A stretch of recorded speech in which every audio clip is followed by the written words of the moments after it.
My wife's ex tried to sabotage our wedding with a fake illness. Before we begin the story, make sure to subscribe to our channel and never miss more incredible stories every day. He's dying. Call it off. Colin wheezes on the chapel step, one hand gripping the pew, the other clutching a cheap-looking oxygen tank like a stage prop. I'm Noah, 30, practical to the bone, IT tech by day, crisis avoider by habit. Aria's bouquet trembles in her hands. Guest crane. Money, months, and pride hang from the rafters with the white drapery. I taste coppery adrenaline and think about our deposits, my parents flying in, the vendor group chat buzzing on my phone. Please, Colin rasps. If this wedding happens, my heart could stop. He leans into drama like a method actor who never leaves character. The officiant's eyes flick to me. I feel accused of manslaughter by romance. Aria whispers, Noah, maybe we pause. A tremor that carries the weight of her people-pleasing history. I've seen network outages quieter than this moment. My mind inventories evidence even as emotion shoves. Dates, texts, receipts. I remember the rehearsal, the first episode, the conveniently folded note. I remember Jess's warning. Document everything. I stare at the tank's dial. I know just enough from paramedic ride-alongs to smell a lie. And I decide, right then, I won't get married under blackmail by sympathy. He looks up, eyes gleaming, and mouths, please tell them I'm dying. Aria and I met in a break room with flickering lights and a stubborn coffee machine. She laughed at my toolbox and said, You fix grief too? I said, only if there's a manual. Colin was the manual back then, 10 bullet points of charisma, 200 pages of control. He loves grand gestures, Aria once admitted, and emergencies. I learned how his crises synced with her promotions, birthdays, dates that weren't about him. Last month, he sent a jab through a mutual friend. Hope Noah's steady enough to keep her safe, especially with his little computer job.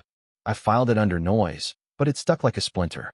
Jess called him a spotlight siphon, which felt too poetic until the rehearsal dinner. Aria's mom, Mara, still polite about her daughter's ex, kept saying, some people grow out of drama. I wanted to believe that. I wanted the story where maturity cures spectacle. Then the block number text started. Big medical situation. Aria should know. Then a Venmo request from a username, at Real Medic Help, to the venue coordinator for ADA setup. I told myself it was a coincidence. The coincidence smiled and RSVP'd maybe. He messaged again. You'll regret ignoring a dying man's warning. 2 days before the ceremony, the venue manager called. We received an urgent request about oxygen accessibility for a guest with an unstable condition. The guest had attached a PDF from Dr. C. I asked who submitted it. She said, a liaison. 20 minutes later, Colin strolled into our cake tasting in a new suit, a smile like a press conference, and a cough he forgot to keep consistent. I just want Aria safe, he said, eyes on her, not me. If I collapse, don't let our day ruin yours. Our day? Jess texted from across the bakery. He's testing boundaries. During seating revisions, an email pinged from Clinic Urgent at Consults Mail. Calm. Asking the venue about oxygen-compatible candle policy. The address bounced when I replied. I told myself to be decent. Illness happens to awful people too. Then I opened the attachment. The doctor's note used Comic Sans for a header. The abbreviation for liters per minute was wrong. And the hospital phone number had a 3-digit exchange that didn't exist in our area. I shut my laptop, nausea curling under my ribs. Noah, Aria asked. It's probably nothing. I lied. That night a blocked call whispered.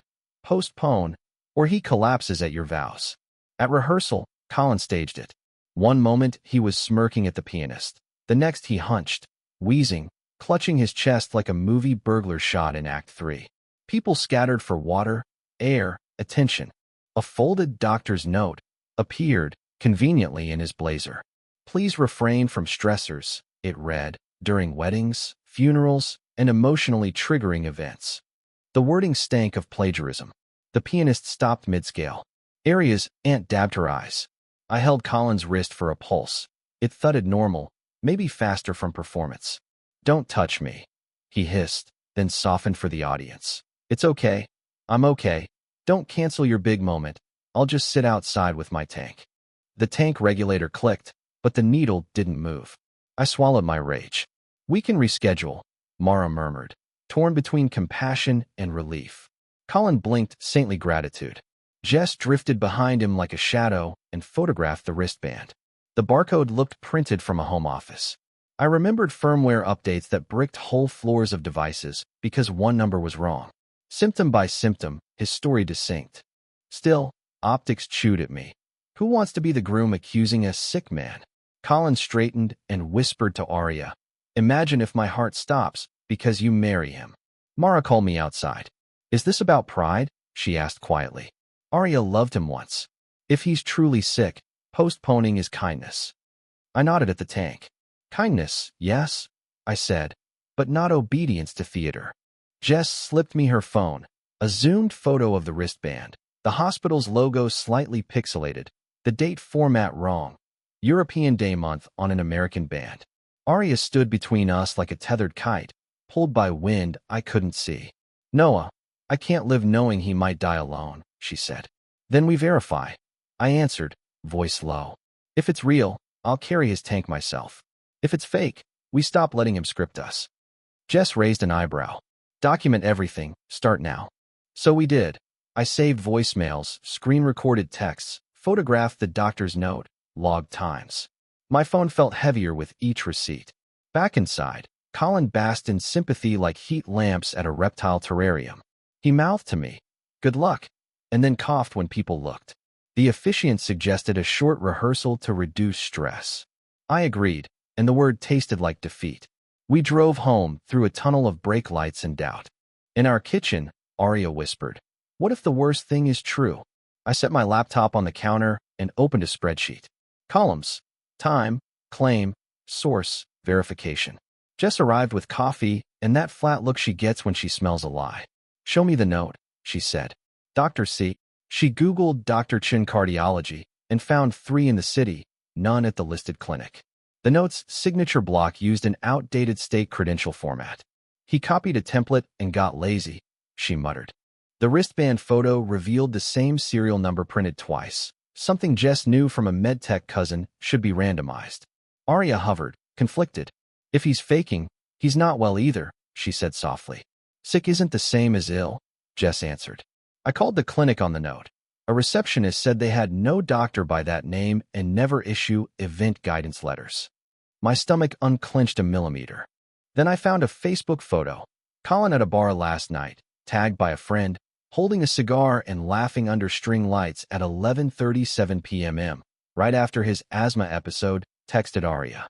My phone buzzed with a new voicemail from an unknown number. "This is your EMT. Hey, this is EMT Ryan, overseeing Colin's case," the voicemail drawled. "Keep the environment calm. Weddings are triggering." He left a number with a prepaid carrier. I called back. Ryan answered in a room with echoey acoustics and music bleeding through. "What agency?" I asked. "County EMS, Division 4. Our county had Divisions A, B, and C. Badge number?" He said, 12-17-6. Too fast, like reciting a locker combo. I thanked him and hung up, hands shaking. Jess typed the number into a database she shouldn't have access to. Nothing matched. I pulled venue logs, a request for medical seating from an email created 2 days ago. We called the hospital admin line, asked if an oxygen tank rental could be verified by serial. Dr. Chun, an actual hospitalist Jess knew through a community group, agreed to look at anonymized photos. "Send me the regulator and wristband," he said. We did. He replied within an hour. "Regulator off. Tank likely empty. Band not our format." Aria cried silently at the sink. "Why is he doing this?" she asked. "Power, money, attention," Jess said. "And because it's worked before." An invoice notification pinged. "Portable oxygen delivery. COD due morning of ceremony." I followed the invoice trail. The PDF metadata listed a freelance design program. The invoice company had a Wix template site built last week. A Cash App handle matched the bar friend who posted the cigar photo. The ambulatory services address was a co-working space that rents mailboxes by the hour. We still didn't have motive. That came from a dusty corner of Colin's public records. A small claims case hearing on Monday, 2 days post-wedding, for unpaid credit lines. Then Jess found a DM in Aria's message requests. Timestamp 2:04 a.m. If you marry Noah, I'll be served in front of your whole family. Blackmail by humiliation. The custody rumors surfaced too. An ex from before Aria, moving states, allegedly asking a judge to consider stability. A public collapse could paint Colin sympathetic. The timeline clicked together like magnets. I felt fury rise like a fever, then something colder, clarity. We can't play defense, Jess said. We set the terms. Aria's mom agreed to observe neutrally. Her compromise for a daughter stretched thin. Colin texted, tomorrow 9 a.m. My doctor meets us, unless you're too scared. We built a plan like a network failover, redundant, logged, unambiguous. I set my phone to record all calls. Jess drafted a list of verification points. Tank serial, badge photos, hospital contact, invoice owner. Aria, trembling, wrote what she needed to say to me if I lost my temper. I asked Dr. Chun to join a document confirmation meeting at the venue office. He offered to patch in hospital admin. The venue manager, burned by 2 pandemic years and 100 dramas, agreed. We'll keep this factual. I printed the fake note, highlighted the wrong abbreviations, circled the bogus phone exchange. Jess pulled security camera availability, the lobby, the side door, the lot. If a medic arrived, we wanted his face on file. Aria texted Colin. We'll meet at the venue office at 9 with the administrator. He replied with a prayer hands emoji and a heart, a performance wink. At 8:40, I took Aria's hand and promised we'd marry only on truth. My phone buzzed with a private number. A whisper. Call it off now, or someone stops breathing on your wedding stage. At 8:58, Colin showed with a man in scrubs, an ID badge printed on glossy paper, laminated sloppily, barcode shimmering like it had been screenshot, not generated. The oxygen tank rode in on a dolly, theatrical. This is Ryan, Colin said, the same voice from the prepaid number, now trying on professionalism like a borrowed suit. Aria squeezed my hand until my knuckles whitened. Mara stood beside Jess like ballast. Let's just verify documents, the venue manager said, voice flat. Jess smiled without warmth. The EMT produced a clipboard with a care plan that used British spelling for favor. Dr. Chun joined by call, introduced himself, asked for the hospital ID. Ryan put his thumb over the badge photo and said the hospital protects privacy. Dr. Chun asked him to read the NPI number. Ryan named 9 digits. NPIs have 10. Colin coughed weakly on cue. This is humiliating. Aria whispered to me, grief and anger braided. It's proof, I whispered back. Still, my stomach cratered as guests trickled into the lobby, heads turning like flowers toward chaos. Ryan's phone lit up with a Cash App notification he forgot to silence. We moved to the venue office, neutral ground with glass walls and a clock louder than our breathing. The manager recorded with consent. I slid the printed note across. Dr. Chun, do you issue these? I asked. No, he said evenly. And that's not my signature. Colin laughed thinly. Another Dr. C, common initial. Jess read the fake NPI out loud. Dr. Chun explained the checksum digit. The EMT shifted, his scrub top unraveling at the hem where a tag dangled. Halloween Express. The tank's regulators still hadn't moved. Where did you fill this? I asked. Hospital stores, Ryan said. Which location? He named one that closed last year. Mara, who'd stayed gentle to the edge of patience, said, enough.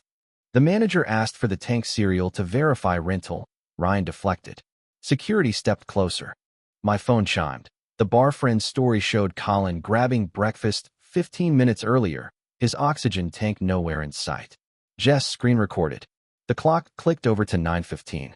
I pressed play on my phone and let Ryan's voicemail contradict his fake badge. The room tilted toward truth. This is your EMT, Ryan. My recording drawled, now echoing against glass and ego. Dr. Chin asked Ryan to state his certification. He said, level 4, which is not a thing here. Security requested IDs. Ryan's badge back peeled where the laminate bubbled, revealing a blank beneath. The manager asked permission to check the tank. When Ryan refused, security did anyway. Empty. Aria leaned forward, cheeks wet, and said to Colin, tell me you didn't do this to me. He pivoted, mask slipping. You never listen unless it's an emergency, he snapped, then softened to the room. I mean, My condition is complex. The bar friend texted Colin. Bro, delete the story. And Jess read it out loud like a judge pronouncing sentence. The applause that followed wasn't clapping. It was the silence of people removing belief. Mara exhaled a decade of politeness. The venue manager banned Colin and Ryan from the property. Security escorted them toward the door. Colin turned back one last time, mouth a thin line. He hissed, "If you marry without me, you'll never feel safe again." Security walked them out through curious guests and spring air that smelled like cut stems. The oxygen tank clanged on the dolly, a prop exhausted by its role. The venue issued a formal trespass notice. Jess filed a police report for fraud, her voice clear, her eyes hard. Mara held Aria while she shook, the kind of shake that follows adrenaline leaving. My phone became a switchboard. Vendors confirming timelines, my parents asking if they should sit tight, friends asking if they could help. Online, whispers started. A cousin posted, "Some people create illness to control others," and the comments bloomed with personal stories. I worried about our day becoming a spectacle, about our vows eclipsed by someone else's theater. Aria's hand steadied. "I need 5 minutes alone," she said, and Mara guarded the door. When Aria returned, she had removed her engagement ring to wipe mascara and then slid it back on, deliberate as a signature. "I want to marry you," she said, "but not right this second." We asked the officiant to meet us in the garden with no audience. We postponed the public ceremony and held our vows privately. In the venue's small garden where azaleas fought for attention with the distant thud of reception setup. Jess stood witness, Mara stood sentinel, and the officiant swapped a microphone for his quiet voice. "No theatrics," Aria said, a tremulous smile like sunrise through fog. "We promised ordinary bravery. We promised boring honesty." After, we met with a counselor recommended by Dr. Chun, a pragmatic woman who said, "Boundaries are love-wearing boots." We documented a no-contact order. Mara blocked Colin on every family thread. Jess built a folder labeled proof for the venue and, if needed, a judge. We planned a new public celebration in a month. Invitations reprinted with a simple note. Private vows exchanged, celebration to follow. Aria cried in relief that the day wasn't stolen, only rewritten. I felt my own shame loosen. Shame for nearly caving, for wanting peace at any price. Instead, we set a price, truth or no audience. Then an unknown number rang again, and my stomach answered before my voice. The voice on the line was formal, hospital administration, following up on our report. The EMT had tried to bill using a stolen provider number. Consequences were in motion. We spent our wedding night eating takeout on the hotel carpet, reading the messages that mattered. Friends saying they'd show up any day, my dad texting, "Proud of your spine." Colin's orbit spun somewhere outside our boundary, noisy but far. I wrote this for people who think compassion means surrender. It doesn't. Compassion pairs with verification the way vows pair with choices you repeat daily. If you're planning a milestone, assign a truth keeper, someone like Jess, to hold receipts and call bluffs. Keep terms simple, documents verified, contact channels clear. We'll host our celebration soon with the same flowers and better air. Aria says she finally breathed without asking permission. I say I did too. When we dance, it won't be to prove anything. It'll be to practice living ordinary, untheatrical joy. And when the past knocks again, we'll answer together, light on the switch.